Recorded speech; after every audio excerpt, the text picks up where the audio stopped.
শুরুতেই নজর রাখবো সন্দেশখালী কাণ্ডে সিবিআই তদন্তের মামলায় ইউটার্ন শেখ শাহজাহানের মামলায় পার্টি হলেন না শেখ শাহজাহান।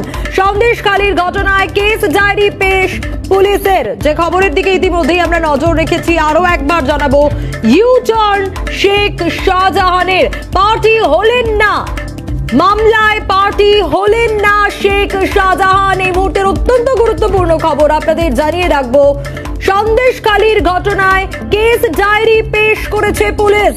সিবিআই তদন্তের মামলায় রীতিমতো ইউটার্ন, আর এই বিষয় নিয়ে আমরা জানার চেষ্টা করব আরো বিস্তারিত। আমাদের ইনপুট এডিটর ভাস্কর দত্ত রয়েছেন আমাদের সঙ্গে। ভাস্কর, একেবারে ইউটার্ন। দেখো, শেখ শাহজাহান ইউটার্ন নিতে বাধ্য হলো, তার দুটো তিনটে কারণ আছে। প্রথম কারণ, গতকালকের আদালতে যে ঘটনা ঘটেছে তাতে করে এই শেখ শাহজাহানের যিনি আইনজীবী, তিনি প্রথমে যেভাবে গোটা মামলার চলাকালীন ইন্টারাক্ট করেছেন সেটা বিচারপতি খুব একটা ভালো চোখে দেখেননি। তার পাশাপাশি এরপর যখন সে বলে যে তার মক্কেল অর্থাৎ শেখ শাহজাহান এই মামলায় পার্টি হতে চান, তখন তাকে আবেদন করতে বলা হয় এবং সেইখানেই কিন্তু প্রশ্নটা তৈরি হয়। তাহলে শাহজাহান যদি আবেদন করেন তাহলে আবেদনপত্রে তাকে স্বাক্ষর করতে হবে, এবং সে যদি স্বাক্ষর করে এবং সেটা যদি তার আইনজীবীর উপস্থিতিতে হয় বা আইনজীবীর কাছে এসে পৌঁছয়, তাহলে শাহজাহান কোথায় আছে সেটা পুলিশ বের করতে পারছে না, তাকে অ্যারেস্ট করতে পারছে না। কারণ আইনজীবীকে কালকেই আদালতে বিচারপতি বলেছিলেন আপনার মক্কেল সারেন্ডার করছে না কেন, তার কোনো উত্তর কিন্তু আইনজীবী কালকে দেননি। বলে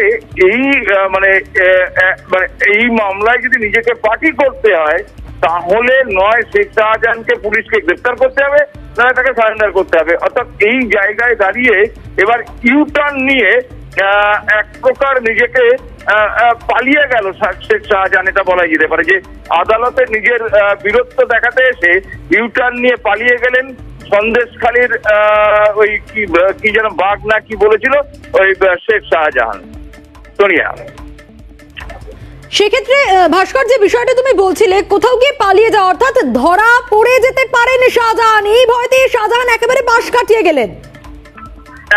একেবারেই ধরা পড়ে যাবার সুযোগ যে তার রয়েছে, এবং প্রশ্নটা খুব স্বাভাবিকভাবেই গতকালকেও উঠেছে বিভিন্ন মহল থেকে, এবং বিরোধীদের লাগাতার অভিযোগ যে পুলিশ প্রোটেকশনই রয়েছেন নাকি এই শেখ শাহজাহান, পুলিশই তাকে প্রোটেকশন দিয়ে রেখেছে এবং পুলিশ তাকে ইচ্ছে করেই ধরছে না।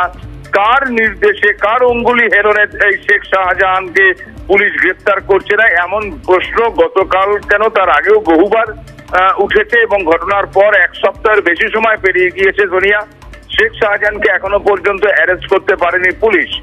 এরপর সেই শেখ শাহজাহান বুক ফুলিয়ে সে আদালতে মামলার পার্টি হওয়ার আবেদন জানাতে চলেছে।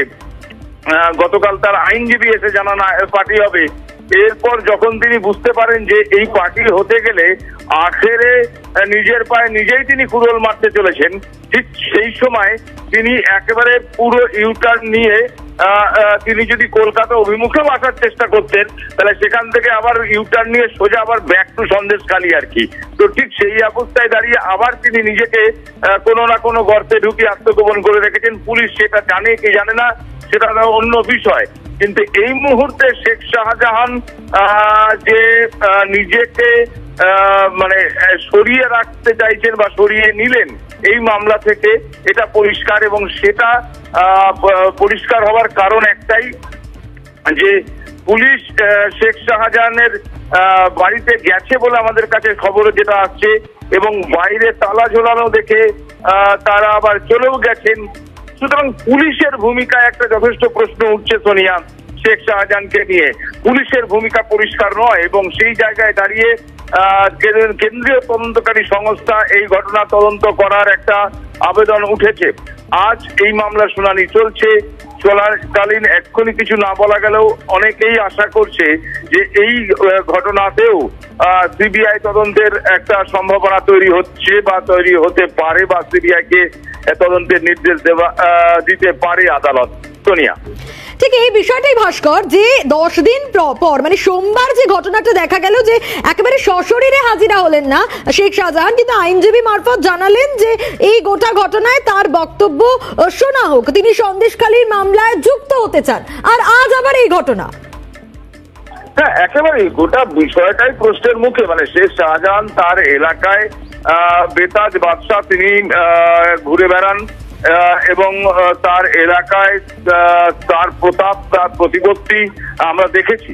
ট্রেনের ক্যামেরায় ধরা পড়েছে যে তার একটার পর একটা বাড়ি এবং সুবিশাল বাড়ি তিনি কিভাবে বানিয়েছেন এবং তার জীবনের শুরুটা অর্থাৎ রাজনৈতিক শুরুটা কিভাবে ছিল, তিনি কি অবস্থায় ছিলেন আর আজকে তিনি কি অবস্থায় এসছেন। এই জায়গায় দাঁড়িয়ে যখন শাহজাহানের অবস্থান নিয়ে প্রশ্ন উঠছে, কিভাবে একজন মানুষ এত দ্রুততার সঙ্গে 2016 থেকে তার তৃণমূল কংগ্রেসের যোগদান এবং সেখান থেকে এই কয়েক বছরে কয়েক কোটি টাকার সম্পত্তি কিভাবে তার তৈরি হয়ে গেল এবং সেই জায়গায় দাঁড়িয়ে রেশন দুর্নীতিতে তার যোগ কতটা ছিল এবং রেশন দুর্নীতি ছাড়াও যে অভিযোগগুলো তার বিরুদ্ধে উঠছে, রোহিঙ্গা বা দেশদ্রোহিতার মতন কাজ করার, তার এই বিষয়ে সে কতটা যুক্ত সেটা যেমন তদন্ত সাপেক্ষ, সেমনই পুলিশের ভূমিকা নিয়েও প্রশ্ন উঠছে। তার কারণ যেটা আমি একটু আগেও বলছিলাম সোনিয়া, যে পুলিশ আজকে গেছে শাহজাহানের বাড়িতে, বাইরে থেকে তালা দেখে শেখ শাহজাহানের বাড়ি থেকে পুলিশ চলে এসছে এবং পুলিশ মনেও করেনি যে তারা বাড়িতে ভেতরে কেউ আছে কি নেই সেটা জানার বা দেখার বা জিজ্ঞাসা করার, এবং যদি কেউ না থাকে তাহলে তো সেই গেটে সিল তারা দিয়ে আসতে পারতো যে শেখ শাহজাহান এই বাড়িতে নেই, বাড়িতে আমরা সিল করে যাই যাতে করে শেখ শাহজাহান ঢুকতে না পারে। অর্থাৎ তদন্তের যে প্রচুর ফাঁক এবং সেই ফাঁকের জায়গায় দাঁড়িয়ে পুলিশ কাঠগড়ায় একেবারে এটাই বারবার করে উঠছে এই প্রশ্নগুলোই। ধন্যবাদ জানাবো তোমাকে ভাস্কর।